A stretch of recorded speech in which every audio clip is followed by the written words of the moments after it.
Good evening, everybody. My name is Scott Williamson, and I'm doing this weekly show here on the Borg Skeptic channel called Exploring Epistemology. Of course, the goal of the show here is to encourage healthy skepticism in as many people as I can. The reason for this particular goal is connected to the fact that society, my children, your children, yourselves, live in and are made up of people who hold certain values and beliefs. These values and beliefs are reflected in the society and culture we live in. So, if these values and beliefs are in fact informed by people that make up these societies, then it seems like these beliefs and values should be arrived at using the most effective tools and methods possible to arrive at those beliefs. So, this is the show. This is my contribution, and this is our end goal.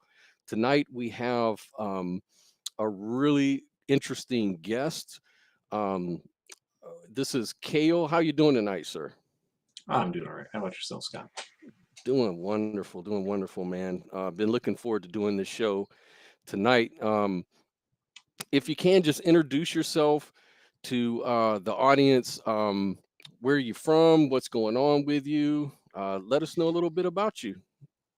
Yeah, sure. So my name's Cale, and let's see. I'm from Indiana, so that's not a terribly exciting place to be from, or to be in, for that matter, but could be worse. I was raised an atheist. I've been an atheist all of my life. I got interested in Christian apologetics maybe 6 years ago, and that took me down kind of a weird road, because I got really interested in inference and epistemology, and that led me to probability theory, right? Because probability theory is sort of our foundational formal theory of inference, evidence-based inference. And I ended up going back to school after that. I got a degree in statistics. I work as a statistician now for the Commerce Department, and it's largely thanks to the time I spent trying to figure out why, or how to explain to people that William Lane Craig is wrong about everything. Mm-hmm. There's me. That's my background. Okay, so you definitely sound like a more analytic type of personality. Would you say that's correct? I don't want to. Yeah, I think I think analysis is pretty important to good reasoning. I think it can be overstated in its importance to like how we function as humans, but yeah, sometimes you really want to break out some formal inference in order to check and make sure that you're thinking through things right. And that's analysis. That's where analysis is valuable. It's interesting that you say that you were sort of raised by atheist parents. So you didn't really have, I guess, that big of an exposure to Christianity, Islam, religion, theism in general, coming up as a child, I suppose. What got you interested in exploring Christianity in particular, or are you just interested in all sort of religious thinking? No, it was something pretty specific actually. I had a friend at the time who was getting married. He had also been an atheist for most of his life. I don't know how he was raised when he was very young, but for essentially his whole adult life, he'd been atheist, and his wife was a pretty serious Catholic. And so that was like a point of tension. Not his wife, his fiance. Sorry, they are married now, but they weren't then. So that was a point of contention, right? A point of tension between them, and he wasn't sure how to deal with it, you know? And so he had gone looking for Christian apologetics to sort of sit down and brain it out himself and really think through whether or not his position was a good one or whether he should consider taking her position more seriously. And he found, I mentioned William Lane Craig because that was really my introduction to this. He found William Craig and his website and his material. And at some point, he just asked me, he's like, would you look at this and tell me what you think? Right. Mhm. And I was like, well, that's an interesting like little brain game to play. Sure, let's try that. Why not? And so I got into it, and you're right. I hadn't had a whole lot of exposure to Christian philosophy. I'd taken some philosophy in college at that point, but hadn't really delved into theology or apologetics specifically. And I kind of expected that it would be good, that when he went into it, he would start to find that, yeah, actually, if you sit down and think it through, you can at least find pretty good reasons. Maybe they're not reasons that I'm going to find Mhm. compelling, but I figured that there would be something there. And Uh-huh. I don't know, the more that I dug into it, the more I really came to believe that there isn't, that Christian apologetics is more or less entirely intellectually vacuous. That's Mhm. the conclusion I came to. He actually came to I don't know. I don't know how he would feel about that particular pronouncement, uh, but he does attend church now. So there you go. Mm. So do you think he's sincerely a Catholic? Well, last I talked to him, it's been quite a while actually since I've talked to him. But the Okay. last I talked to him, he was not. He was more like this, like, maybe, and this can't hurt sort of Catholic, right?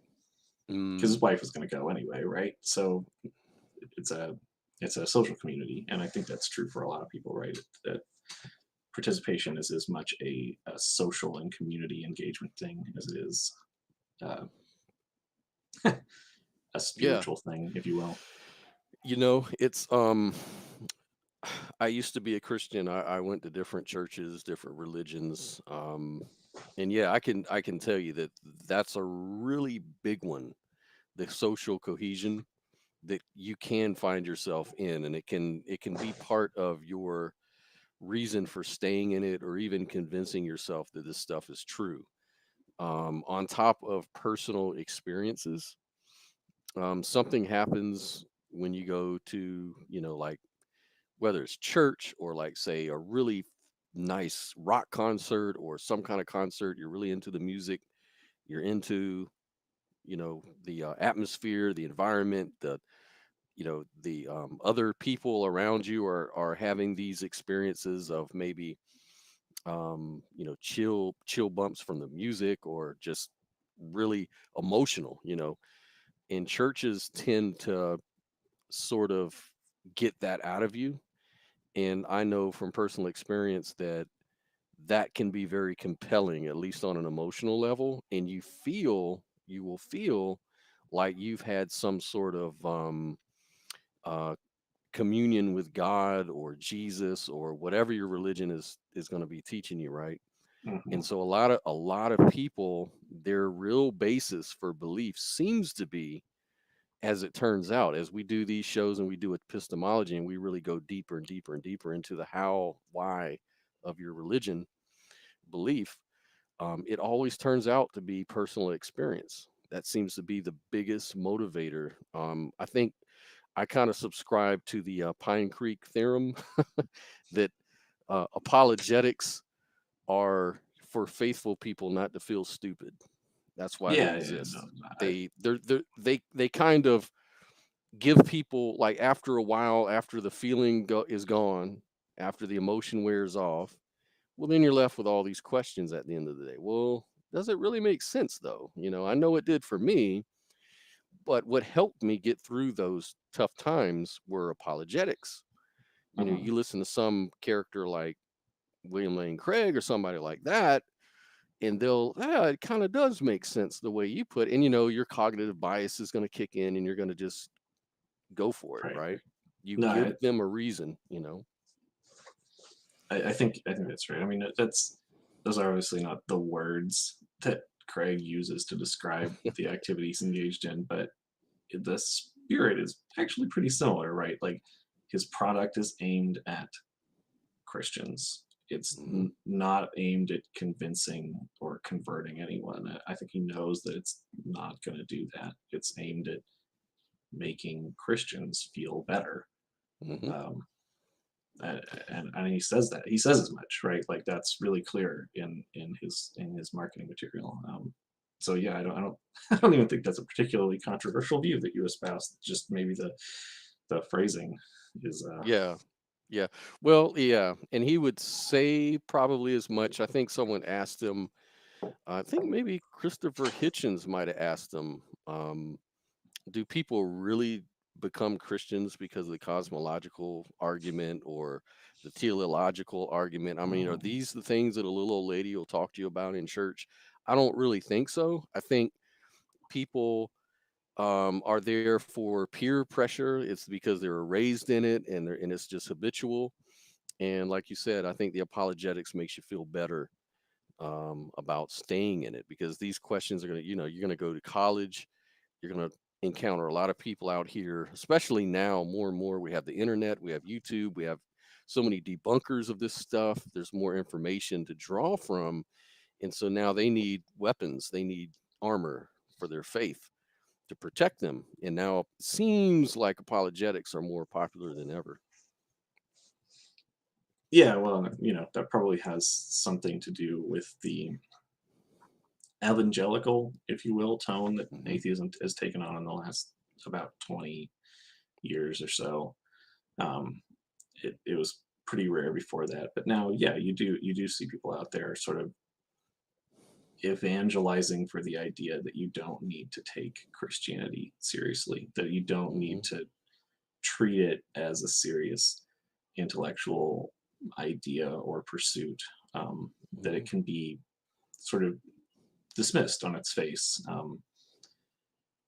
And yeah, I Right. think that probably is actually pretty threatening to some people. And what I find too is that and I know was guilty of it, and probably still guilty of it, and which is why I've really kind of delved into this epistemology. Is a lot of atheists will give bad arguments for their beliefs too. I think a lot of people on both sides of the camp, and probably with any issue, can make bad arguments for reasonable beliefs or unreasonable beliefs. They can make really good arguments. And so what's important for me is to try to figure out what is the best method to arrive at our beliefs. And so like tonight, our subject matter obviously isn't going to be theism. You're not a theist. I think your belief is going to be, or I'll let you lay it out. You go ahead and tell me what it is. We're talking about morality. Right, right, Subjective? Is it objective? Is it absolute? Is it relative? What is your viewpoint on morality in that way? right. So you're kind of the question is about sort of moral ontology. What is the Hmm. ontological status of moral values or obligations? Um, and so I don't really typically say that I think moral subjectivism is true. That implies a, a sort of approach to morality that I'm not sure is really accurate to what I think. But what I will say is that um, here's what I think. I think it is really clear that subjective or sort of personal, mind dependent moral values exist. We all have them. I have my set of moral values, and you have your moral opinions or sentiments that exist, in your mind or in your brain. And that's essentially inarguable.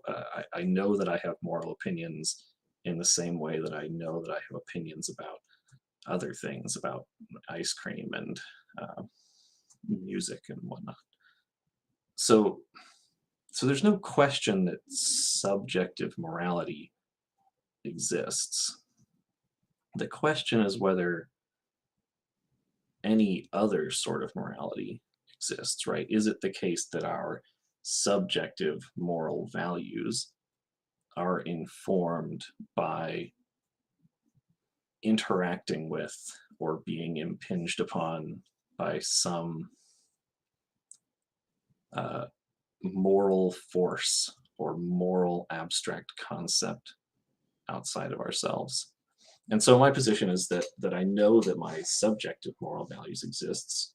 That's not really arguable, but that I have no good reason to think that anything that there's any moral content to the universe sort of outside of our own minds. I don't think that there's moral goodness or moral values or moral commands or a moral standard in the way that theists tend to paint God as being, which exists outside of us and sort of beams morality into our minds, right?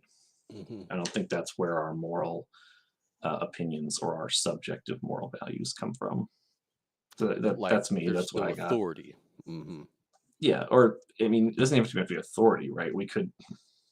I mean, one of the versions of moral realism that's been around for a long time is the idea of sort of a moral Platonism, right? Where moral values exist as abstract concepts in the way that a Platonist might say that triangles or numbers or other mathematical or logical concepts exist abstractly. Hmm. Um, and so yeah, it could be the case. Maybe moral values do exist abstractly, but I don't have any good reason to think that that's true. Hmm. Okay. Um, so you're not really convinced that some sort of objective, and when we say objective, we mean, I guess you mean, something that exists whether it's in the mind of individuals or not, that it still is true or false. Right, That right. would be an objective fact of the matter. And you're saying that you have no reason to believe these things are true. Do you take like a hard stance to maybe say that these things cannot be true at all? Well, Or you no, just no. I said mean, that they could I be just said that they in a could, right? Like, Platonist. I mean, so mathematical Platonism might be true. I Hmm. can't think of any way that we would actually determine that one way or another. It's Gotcha. popular among mathematicians, but not that popular. Um, and I think Right. the same is much. I think it's much the same with morality. Maybe our minds are reaching out into some realm of platonic ideals and plucking moral Hmm. concepts out of it. But why would you think that? Why? What reason could we possibly have to cling to what is sort of on its face a really silly thing to say? Hmm. So I guess, just to kind of get, just because I want to make sure I understand where you're at, I would say maybe on a scale of 0 to 100, 0 being that, you know, you believe that in moral objectivity, 100%, 0, you're closed minded. 100% being true that subjective morality is the case. Where would you fit on that scale? Well, so again, I'd split it into two notions. I'm certain that subjective morality exists. Like I know Hmm. for a fact that my own subjective moral values exist. I can't not know that. Um, so there, I would be at 100. As for Okay. whether or not objective moral values exist, I would be in the mid 40s. Or Okay. yeah, I mean, I guess if 40s are like the probability that objective moral values exist is mid 40, 4.5. Let's call it 4.5, right? Like, I kind Hmm. of think it probably doesn't, but mostly that's just because it seems a little silly. Yeah. Again, how would you check, Scott? Like, how would you go and like look for these things or find meaningful evidence of them? It's a really daunting inferential task, and it's not one that I think that humans have made any progress on. Gotcha. So that kind of led me to the next question, actually. How would you go about testing whether that was false or true? Yeah, that's a great question. I mean, so that's like a fundamental question in inference, right? Hmm. And it's not one that we have an answer for in all cases. In this Hmm. case, I thought about that because obviously I knew at some point you were going to ask that question. And a part of me would just be like to brush you off and be like, well, I don't know. You tell me how to test for it, Scott. I don't know how to test for it. Gotcha. But here are a couple thoughts, a couple suggestions that I have. Hmm. And one is that let's imagine there is some objective source of moral values to which our minds have access, and it's the same source for everyone, and all of our minds have access to it, right? And it, at least in principle, sort of ought to be informing our moral opinions. In that case, moral variation or variation among our subjective moral values, which obviously exists and can be pretty significant, indicates unreliable moral faculties, right? So Hmm. if we're all reaching out to the same objective source of moral values, then whatever mental faculty we use to do that is pretty balls. It's not very good at it because we come away from that with really quite wildly differing moral values. So if there is a source of objective moral value, then our epistemic faculties, our faculties for sort of identifying what those objective moral values are not very reliable. Gotcha. So maybe if I can kind of use an outsider test a little bit. Let's say something we can't agree that's objective, an objective fact. Say like the earth is round, right? Is an objective fact. Would you agree with that? Yeah, for some value of round, sure. Yeah, like It's it's roundish. not flat. It's It's circular it's or not a plate. It circle resembles a like. ball Yeah. more than a plate. We'll call it. Yeah. And that's an objective fact. Yet we have many people that are flat earthers, right? I mean, we have So a few. we have a few, but we have people over time. There was a time when that was a normal thing to Mhm. believe that there were. I mean, it was an intuition. And in this case, we're saying that maybe morality is kind of like the round earth. Perhaps someone could argue that let's say if someone who was an objective moralist would say, just like the world is round, you know, as a fact, so are not torturing babies for fun. That's just Mhm. a moral fact.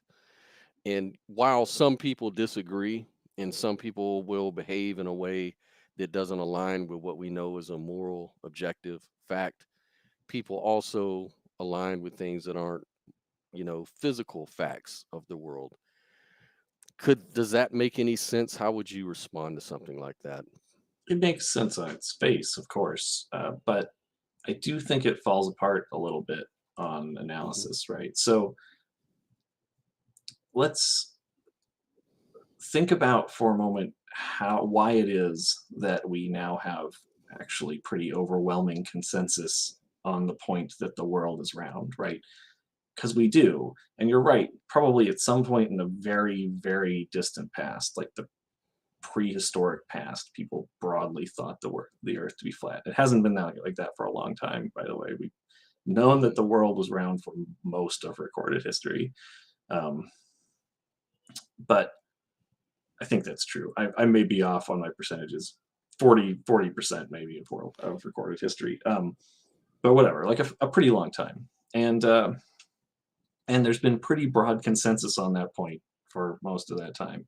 So how was that consensus developed? And the answer is it was developed by, the collection of data and some mathematical analysis.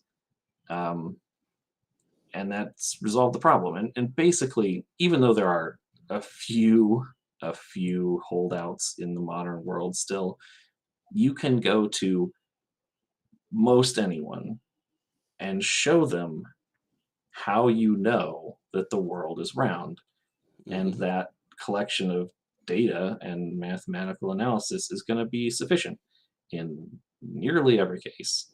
So But I there's guess. nothing like that Mhm. for morality. There's no collection of data or mathematical analysis, right? There's no equivalent consensus building technique that we can share among ourselves Do in you the other think that case, and that's a significant difference. do you think this question is a scientific question or is it a philosophical question? Well, it's not a scientific question. And that's the point, right? If it were a scientific question, then you might be able to get around our difference in opinion by applying some sort of uh, public, publicly accessible inference method to it. But since there isn't any such inference method, you can't, yeah, Do you right. think that science is the only way to know things? No, of course not. Okay. One may argue that because this is a philosophical sort of problem, right? And it's going to need a philosophical sort of solution, not a scientific one, at least for now. Maybe that'll change in the future. But some may argue that, if you were to look up, um, you know, like, you know, um, the stats, the statistics, at least the ones that are public record right now, you'll see that the consensus of philosophers are moral realists at like 56%. This is an appeal to experts that would say that for the past century or so, and it's just as high today. I think the number I found today was something like 56%. I don't know if that's accurate. It's just one source. Sure, But sure. if that were the case, would that lower your confidence in any way? Or if it was even 56%? higher, would that lower your what if it was 100% that philosophers all 100%? agreed? Yeah, like 100% of academic philosophers? Yeah, at that point, I'd no, I'm start saying to look. if Yeah, right, right. say So let's say I eh, did. I went out and I sampled like a 10,000 philosophers, right, right, in various fields across the world, and every single one of them came back at me and was like, "Oh yeah, like definitely for sure, morality is objective."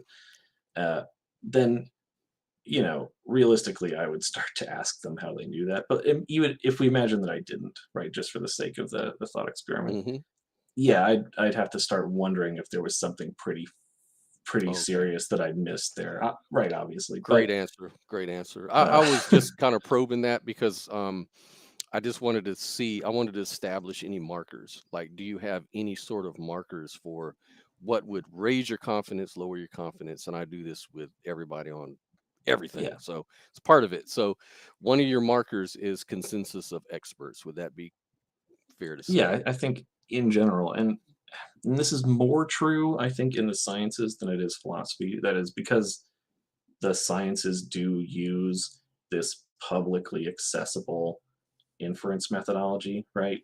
The Hmm. science, the academic sciences are really big on uh, replicability and peer review, right? So there's a really strong focus on making sure that other people can reach the same results in the same way you do. And so let's say that there was that sort of consensus in philosophy about morality. If we dug into it and found that all of these people were using different methods or methods that weren't public, that couldn't be replicated, it would still be it would still be a pretty telling statistical result, but you'd have to wonder about it. You have to wonder what's going on there, right? Hmm. It uh, so I'm certainly more inclined to trust a consensus of scientists than I am a consensus of philosophers, just because their methodology is built more around establishing consensus. But but yeah, both consensuses would have some epistemic weight for Some sure. bearing, right? If let's play another thought experiment. Let's say um, science we're going did find out that morality in not only just humans but really all creatures on Earth or whatever the case is, um, that this was an objective fact that this thing about we don't want to murder children for fun or torture people for fun or rape people for fun or whatever the case is, that is just objectively wrong and we can prove it scientifically. Could you imagine how scientists would arrive at that? Is there like some sort of, just in your imagination, is there some sort of way that science could ever prove that? Have you ever thought about that? I know it's a weird question. Yeah, no, no, it's a really interesting question, and sort of in principle, there's not any particular reason why that couldn't be the case, but I have to admit that I can't imagine how you would do it. And I'm betting that basically no one else can either, right? I think if it's a question that's been around for a long time, longer than there has been science. So I think if anyone were out there really coming, like imagining up good ways to test that hypothesis scientifically, we'd have at least seen it attempted. I'm not going to write it off as impossible. Scientific paradigms change, and things that we thought we would never be able to test, we can now test. Will that happen to morality? I'm betting against it, but you never know. A lot of from what I've read, some of the literature from people that are moral realists will try to point to some scientific facts to support their view, their worldview on this, right? One Okay. of them that they say is that, well, if morality is objective, then you would see it in lower animals. You would see, you would kind of see a kind of across the board morality, like say it's just right to treat your neighbor with respect or not steal his food or not kill, your neighbor, murder your neighbor, what have, or there'd be a sense of justice, things like that. A lot of these philosophers may point to things in nature, like they would say, look at how elephant tribes interact. They have a form of justice. They have a form of empathy. The same thing with chimps and other apes, things like that. Do you think that qualifies as some sort of evidence for an objective morality, or where does that fall short? I mean, I think that it probably could. So to to illustrate, perhaps, let's imagine that you could query every single human on the planet, and you found that literally every human had exactly the same set of moral values on some narrow topic, right? Like that would be interesting. That would be a telling result, and it would at least prop up to some degree the notion that that particular set of moral values is coming from something universal, Hmm. objective, shared. So to extend that, then let's imagine we could query every living thing, like every ant and bee and elephant and whatnot, and they're all like, "Oh yeah, like on this one point at least, we all agree this thing is wrong. Uh, all the nuances are the same."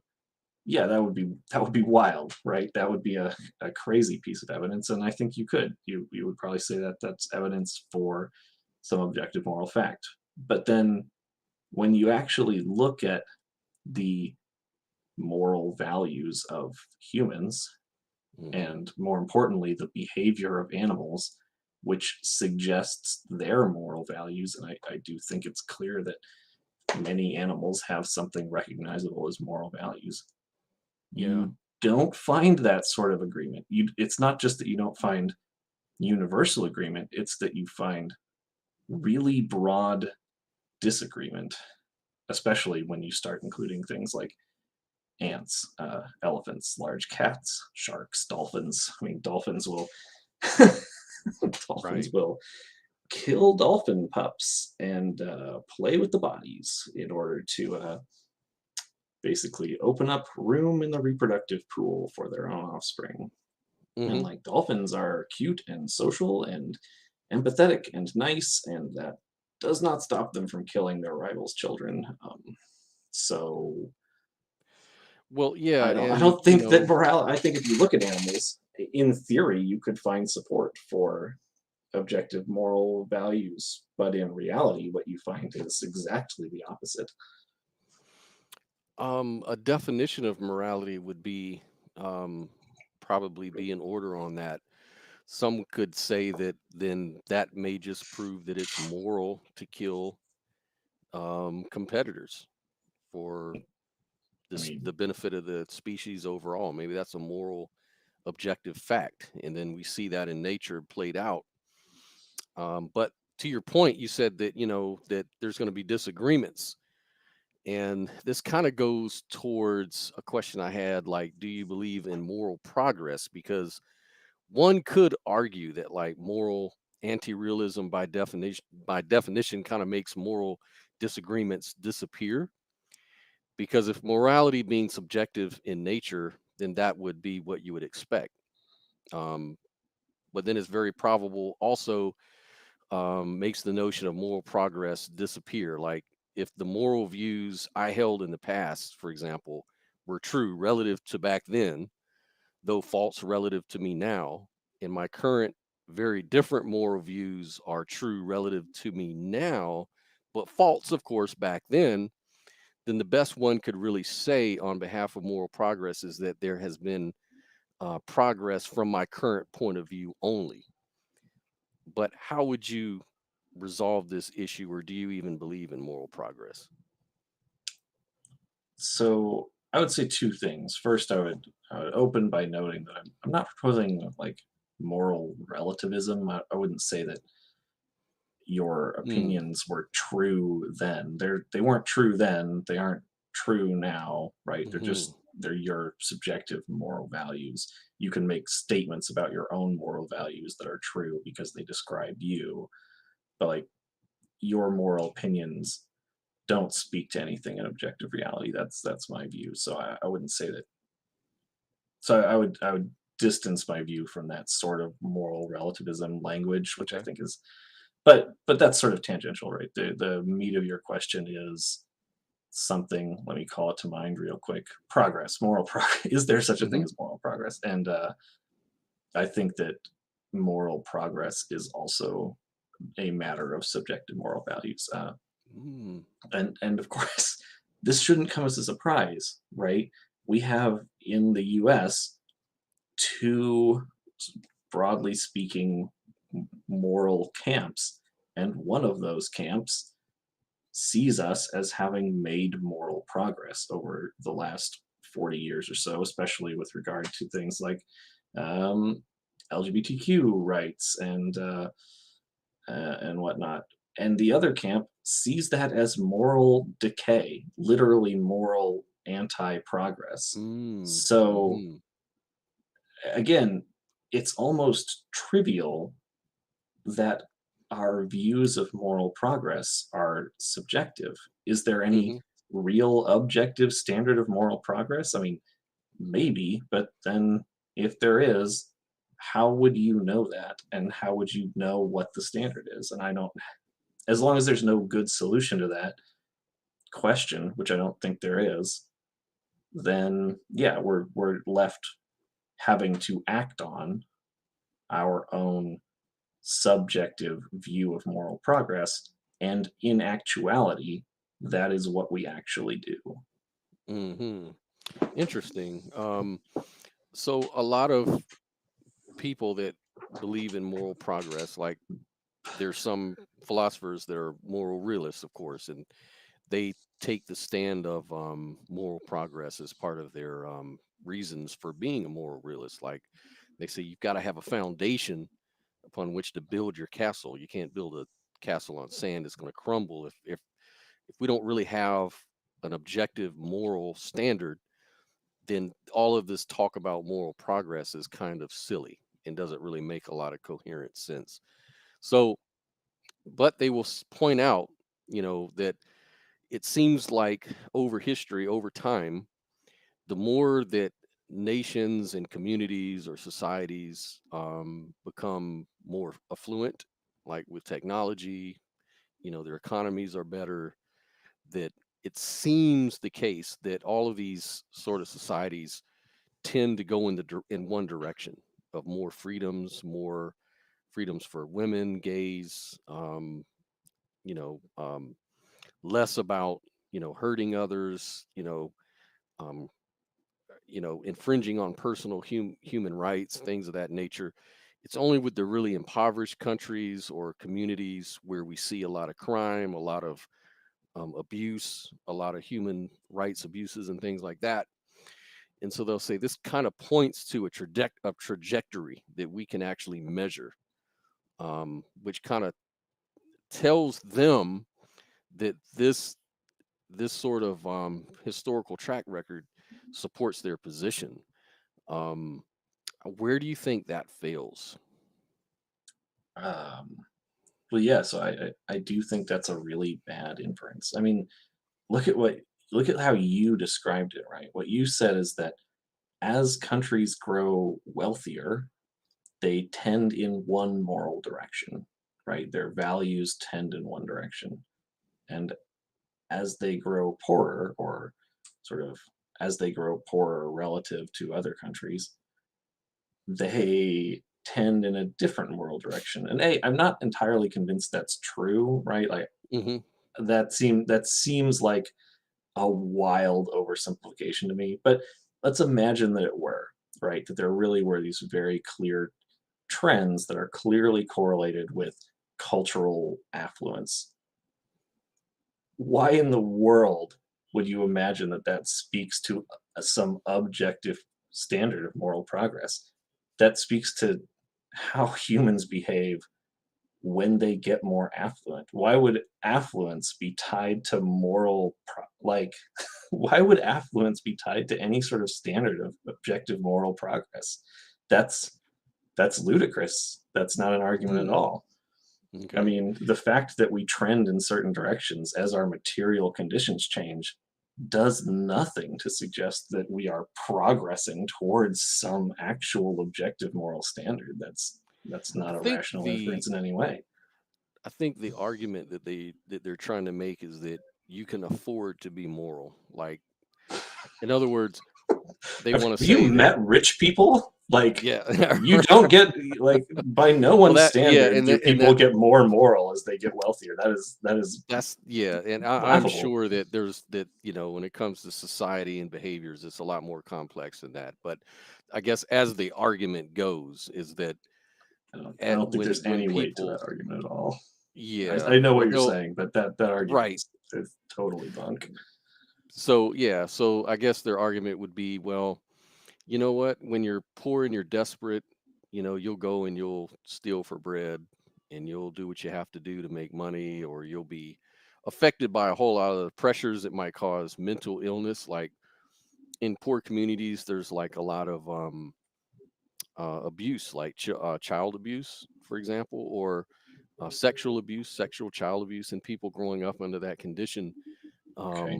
But, are tainted mentally, and all of this can be they the argument goes oh, it can tie into financial, economic, social so situations. so So so hang when on. there's You yeah want to try to argue that mental health leads to, like, poor mental health leads to immoral behavior? Like, is yeah that's the argument that you want me to take seriously? Because I don't. that's the one. I don't even think Yeah, I need to say more than that to yeah. justify not taking that argument So seriously. yeah, so it I basically would has, just that's a for you bad it just one, has man. no it has no Nothing at all. okay, That's not just a joke. It's kind of a gross joke. Like, to be yeah, honest, I'm not like making fun of you. I understand that you are not present, but oh, that's gross. That's a gross way of yeah, viewing that's morality. that's what I've read. Like that's the argument. So Like for some of our audience, they actually take that stuff very serious, and they'll say, Well, "Well, why didn't you say present this great argument?" And God. so you're gonna Yeah, say, no, "Yeah, if you wanna argue that poverty produces mental illness, which produces immoral behavior, and that's evidence for an objective moral standard, then you have an enormous amount of work cut out for you, and, like, none of it has been done. That is that's I'm speechless. hmm." So let me think of some other way. Um, so basically, just to kind of see where we're at, basically, the consensus of experts would be the marker to kind of help you raise or lower or raise your confidence on this particular belief. Yeah, or You don't broad see any consensus scientific, among yeah, subjects, right, and you don't see any of that in science nor philosophy. Um, with respect to this so topic. right, with respect to this topic, but if you did, it would definitely change your mind a little bit. You wouldn't be It you. wouldn't matter, yeah. If there were really strong consensus among Hmm. philosophers that moral realism is true, then I would have to wonder if I had missed some good reason to affirm moral realism and at least like dig into it. Hmm. And consider that if for instance they were all arriving at moral realism in the same way or roughly the same way, that even if that method didn't seem like a good one to me, that maybe it was. So if you could show me that, sure, yeah, that would matter. That would affect my position on this. Right, right. For myself, I personally I don't subscribe to objective morality in the sense that it may come from some god, obviously, or anything like that. But I'll leave the question open. Um, I consider what people have to say on the matter both ways. I don't know either way, to be honest with you. I'm kind of agnostic on it. Yeah, I would agree. I do see that I would, I don't know if you're, familiar with Graham Oppy, but he A says little bit. something that's kind of interesting. Is he's a moral realist too, and he bases his in just intuition. Like it's just for me, torturing a baby for fun is just always wrong. And I can't really tell you why that's the case necessarily, but I can say that for me and most people I ever have met in life, that's their intuition.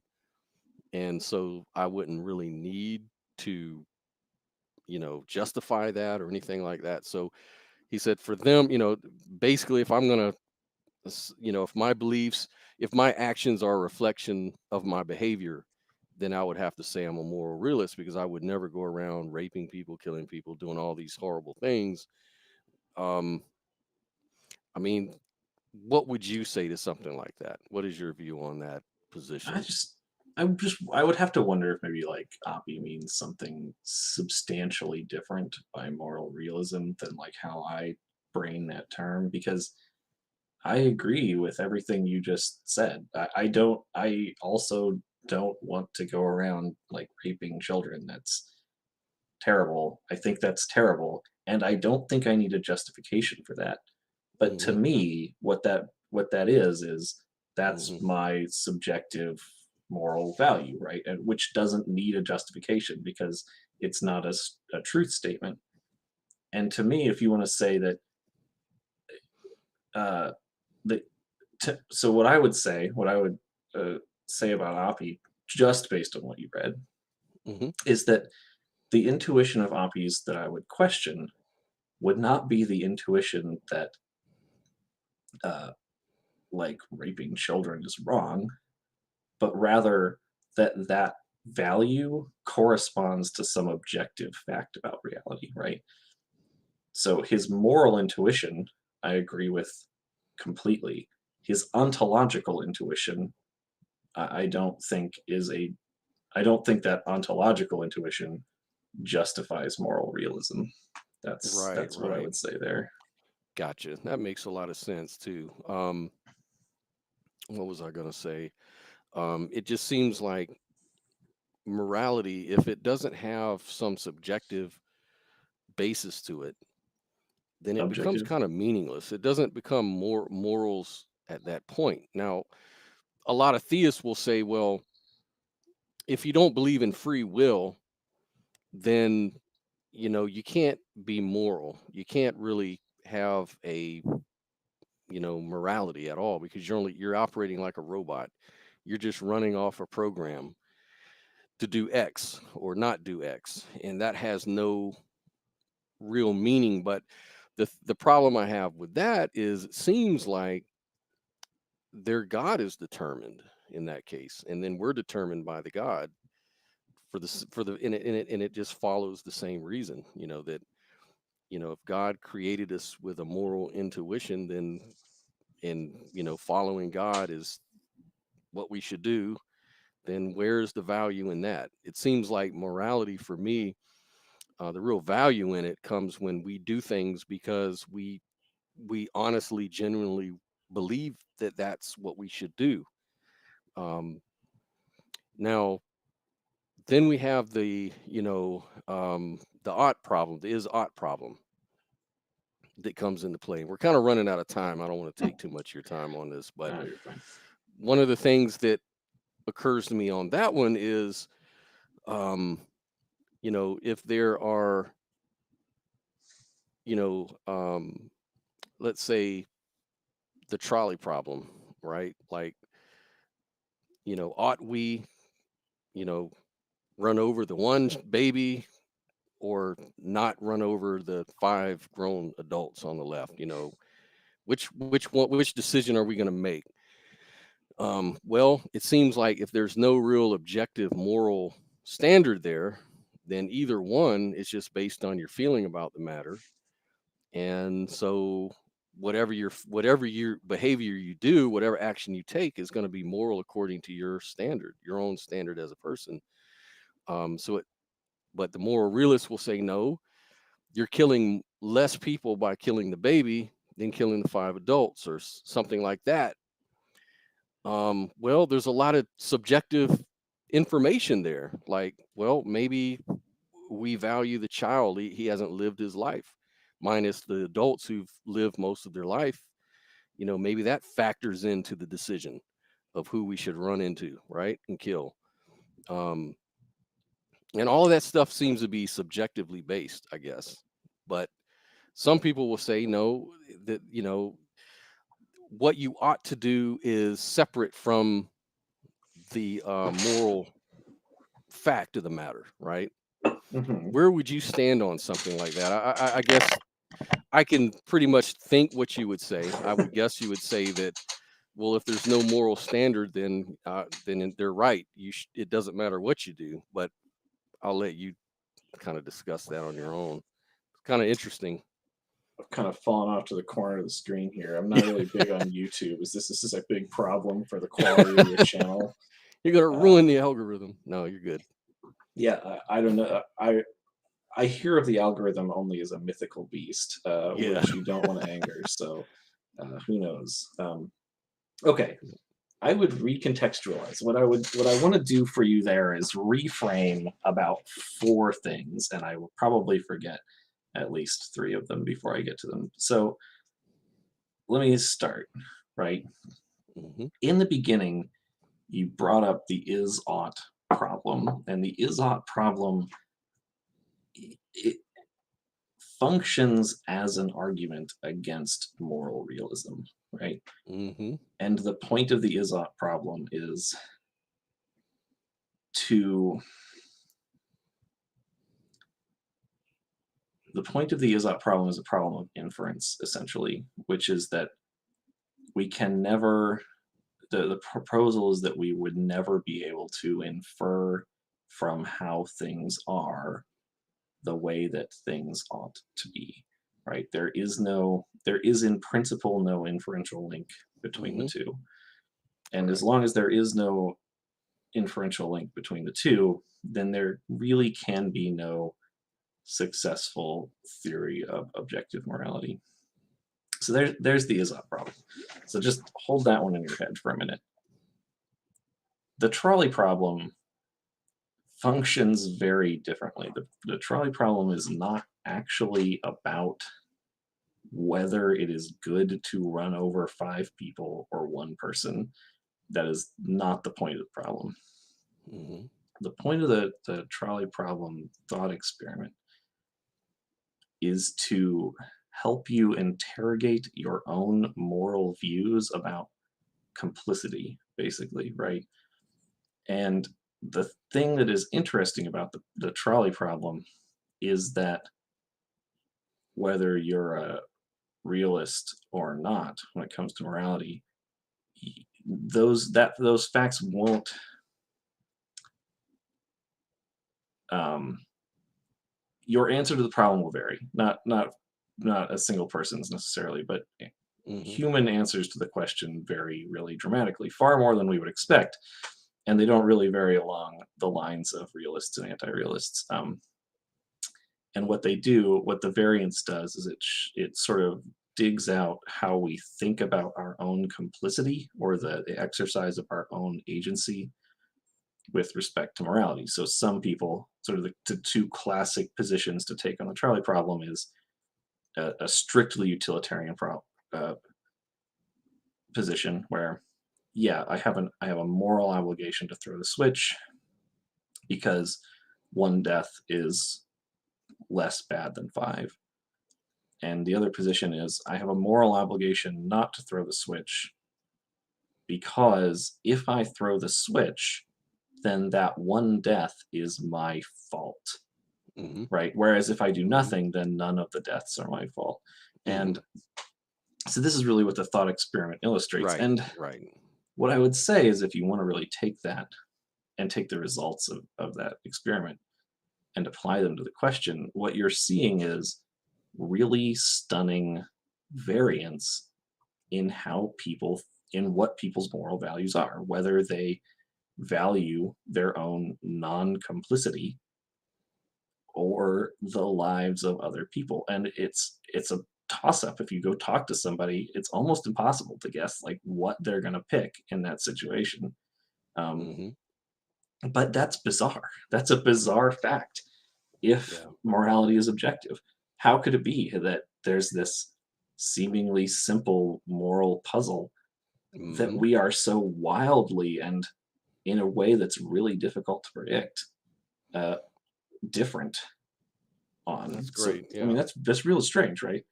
Yep. And that's two of the things, and now I've forgotten the other two. So I did better than three, Well, but you did good. That's a great answer you gave. And yeah, it does for me seem kind of strange that you'd have so much variance with people and how they would react in that situation if the morality was objective and straightforward and it was a standard we all could link into somehow. right, Why would like we be going in different directions? It seems to be based on a lot of how we how are we as people, what is our experiences, what is our mhm, I mean, it could go all the way back to genetics, it could go back to so many factors that you're not even aware of that could yeah, influence your decision making in anything like that or really anything at all. yeah, no, I And agree. yeah. I think that variance really strongly suggests that the source of our moral values is not one consistent thing. Because if Hmm. it were, that inconsistency would be really weird.